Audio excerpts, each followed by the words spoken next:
In the end, everybody will be locked into a monitored control grid where every single action you perform is documented. And if you get out of line, they can just turn off your chip, for at that point in time, every single aspect of society will revolve around interactions with the chips. This is the picture that is painted for the future if you open your eyes to see it. A centralized one-world economy where everyone's moves and everyone's transactions are tracked and monitored, all rights removed. The most incredible aspect of all.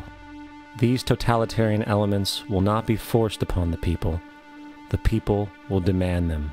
For the social manipulation of society through the generation of fear and division has completely detached humans from their sense of power and reality. A process which has been going on for centuries, if not millennia. Religion, patriotism, race, wealth, class, and every other form of arbitrary, separatist identification and thus conceit has served to create a controlled population, utterly malleable in the hands of the few.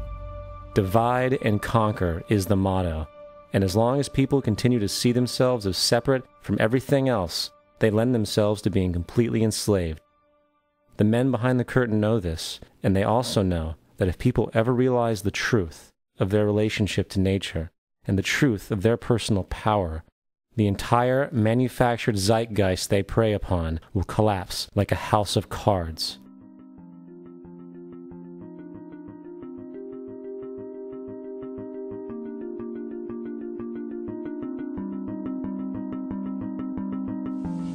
The whole system that we live in drills into us that we're powerless, that we're weak, that our society is evil, that it's crime-ridden, etc., and so forth.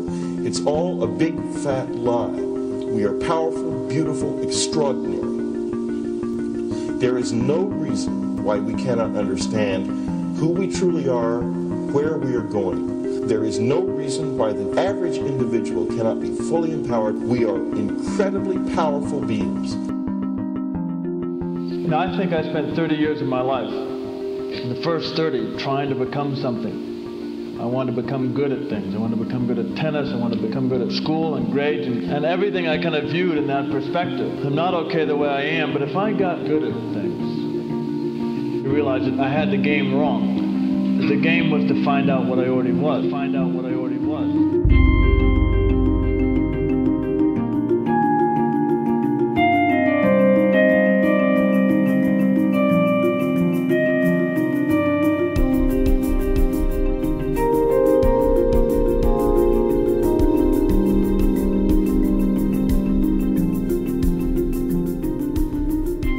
Now, in our culture, we've been trained for individual differences to stand out. So you look at each person, immediately it is brighter, dumber, older, younger, richer, poorer, and we make all these dimensional distinctions, put them in categories and treat them that way. And we get so that we only see others as separate from ourselves in the ways in which they're separate. And one of the dramatic characteristics of experience is being with another person and suddenly seeing the ways in which they are like you, not different from you, and experiencing the fact that which is essence in you and which is essence in me is indeed one. The understanding that there is no other. It is all one. And I wasn't born Richard Albert, I was just born as a human being, and then I learned this whole business of who I am and whether I'm good or bad or achieving or not. All that's learned along the way.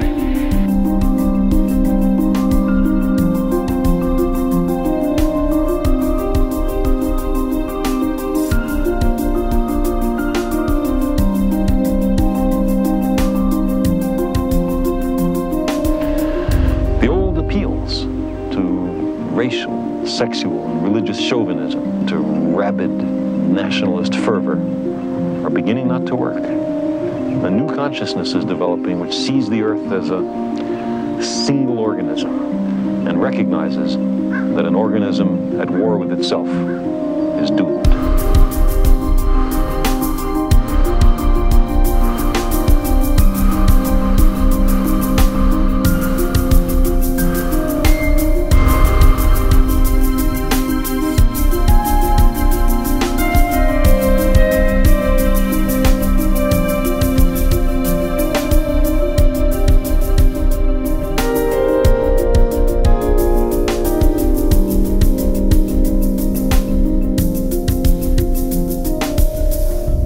Hicks used to finish his shows with this.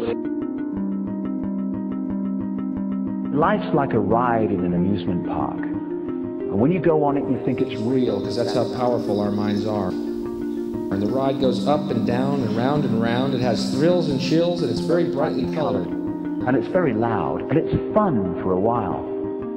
Some have been on the ride for a long time, and they begin to question, is this real, or is this just a ride? And other people have remembered, and they come back to us and they say, hey, don't worry, don't be afraid ever, because this is just a ride. And we kill those people. Shut him up, I've got a lot invested in this ride. Shut him up! Look at my furrows of worry. Look at my big bank account. My family, this has to be real. It's just a ride. But we'll kill those good guys who try and tell us that. You ever notice that? And let the demons run amok? But it doesn't matter, because it's just a ride, and we can change it anytime we want. It's only a choice. No effort, no work, no job, no savings of money. Just a choice right now between fear and love.